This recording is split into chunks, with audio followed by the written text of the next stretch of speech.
हम पुरुषों से भी कहेंगे कि शर्म ना करें। किसी मंदिरों में अगर फुलेरा बंधा हो तो वहां जाएं, घरों में बंधा हो तो पूछ कर घर के अंदर दर्शन करने जाएं।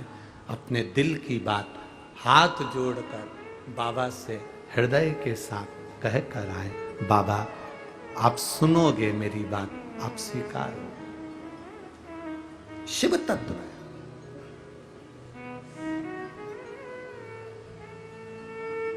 शिव तत्व की प्राप्ति।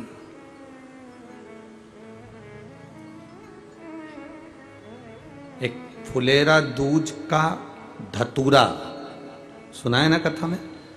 शिवरात्रि के बाद जो फुलेरा दूज आती है, फुलेरा दूज का धतूरा उसमें, और एक शिव हरताली का तीज का फुलेरा। ये बहुत एक फुलेरा दूज के धतूरे का भी एक संवाद बड़ा सुंदर है। देखिए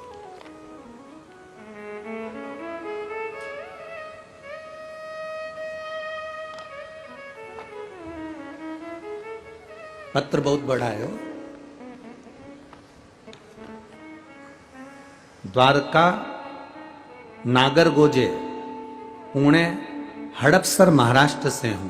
कहीं बैठी हो तो हाथ हिला सकती हैं। जहां कहीं बैठी हो हाथ हिला सकती हैं। जहां भी बैठी हो। द्वारका नागरगोजे पुणे हड़पसर महाराष्ट्र। कहीं बैठी हैं क्या? कहीं बैठी हो तो हाथ हिला सकती हैं। द्वारका नागरगोजे पुणे हड़पसर से हूं। आप पत्र अपने एलईडी पर आस्था चैनल पर पढ़िएगा। बाबा जी कल भी मैंने आपको पत्र लिखा था लेकिन आपने पढ़ा नहीं। जब तक आप पढ़ोगे नहीं तब तक लिखती रहूंगी। बाबा जी पिछले 12 साल से मेरी पीठ में और गर्दन के अंदर, गले के अंदर 2 गठान थी। बहुत त्रासदी थी।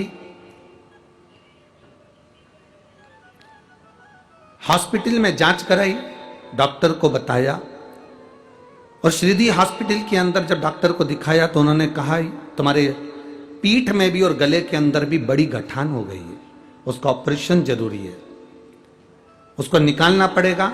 मैं बहुत टेंशन में रहती थी गुरुदेव। अब रात भर रोती रहती।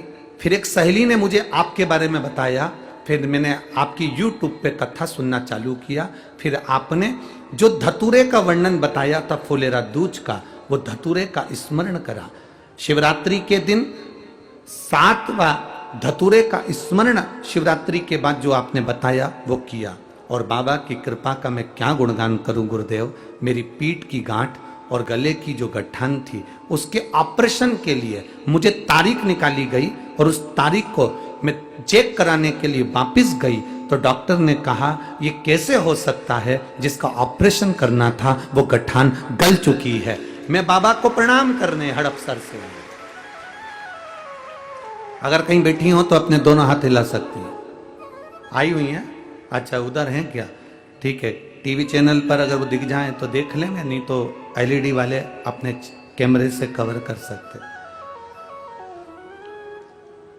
बधाई आपको, आपका स्वास्थ्य बाबा ठीक रखे। दोनों हाथ उठाकर एक बार हर हर। शिव तत्व इसको कहता। बैठो बहन, बैठ जाइए। शिव की भक्ति इसी को कहते हैं। एक शिवरात्रि के बाद आने वाली फुलेरा दूज। कौन सी दूज? फुलेरा दूज। और एक हरताली का तीज का फुलेरा। इसके महत्व को जिस दिन तुम जान गए उस दिन सुख पा गए। सुख पा गए। लोग हंसेंगे, और देखो दुनिया के लोगों का काम है हंसना, वो तो हंसते रहेंगे। लोग ताना भी देंगे, तुम सीहोर वाले महाराज का कहना मानते ही क्यों। लोग अपशब्द भी कहेंगे, पर आग लगे बस्ती में अपन रहो मस्ती में। ये तो दुनिया के लोग कहते कुछ हैं और करते कुछ हैं। अब कहने को तो लोग कितना प्रेम से कहते हैं, कितना भाव से कहते हैं कि महिला घर की इज्जत होती है। बोलो, बोलते कि नहीं बोलते? अरे बोलो जम के जरा, बोलते कि नहीं बोलते? कहने वाले कहते हैं कि महिलाएं घर की इज्जत होती है, महिला घर की इज्जत होती है। पर मेरा निवेदन है, जो कह रहे हैं कि महिला घर की इज्जत होती है, उनसे निवेदन है कि आप उस महिला अगर घर की इज्जत होती है तो उसको इज्जत देते क्यों नहीं हो?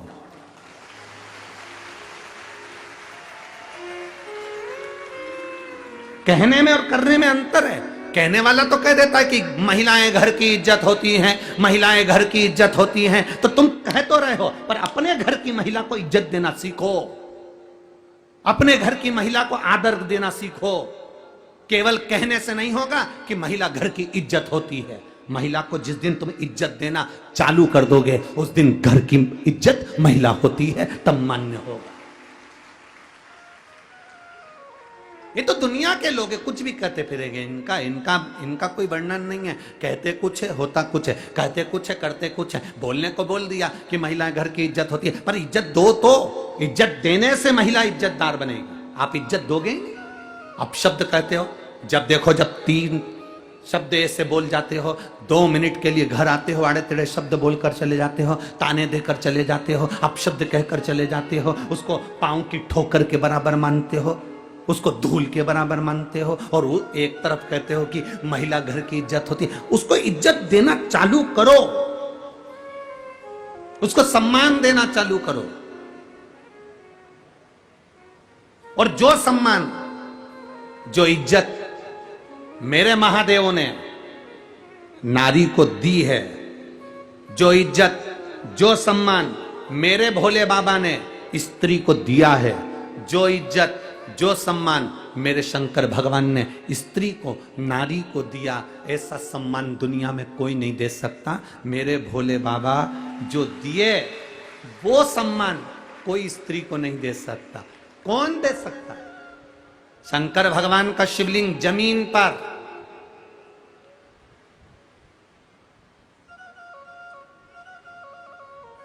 शंकर भगवान का शिवलिंग जमीन पर।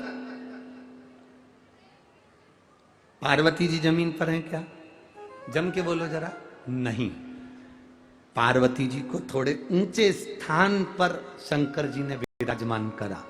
12 ज्योतिर्लिंग का दर्शन करने जाना, शिव मंदिर में दर्शन करने जाना, शंकर भगवान बिल्कुल जमीन पर शिवलिंग रखा हुआ है और पार्वती जी थोड़े ऊंचे स्थान पर बैठी हुई हैं, थोड़े ऊंचे स्थान पर बैठी।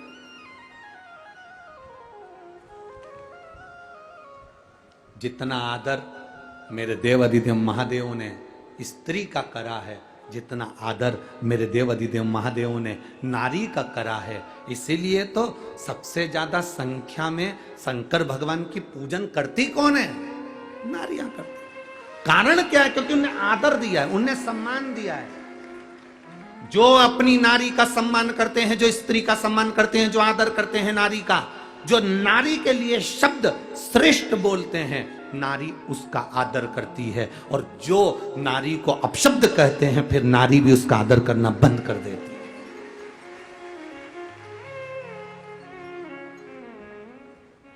कई लोग हमसे भी कहते हैं, तुम्हारी कथा में सबसे ज्यादा स्त्रियां जाती हैं, सबसे ज्यादा महिलाएं जाती हैं। गुरुजी, तुम्हारी कथा में सबसे ज्यादा स्त्रियां पहुंचती हैं। हम उनसे क्या कहें? क्योंकि शंकर भगवान की कथा है और देव अधिदेव महादेव ने पार्वती जी को ऊंचे स्थान पर बिठाया। ब्रह्मा जी ने ब्रह्माणी को, ब्रह्मा जी ने अपनी पत्नी को बराबरी में बिठाया। भगवान नारायण ने लक्ष्मी जी को बराबरी में बिठाया, चरणों में बिठाया। इंद्र ने अपनी पत्नी को बराबरी में बिठाया। पर केवल 33 कोटि देवी देवता में एक देव अधिदेव महादेव ऐसे हैं जिन्होंने पार्वती को ऊंचा बिठाया और खुद नीचे आकर बैठ गए।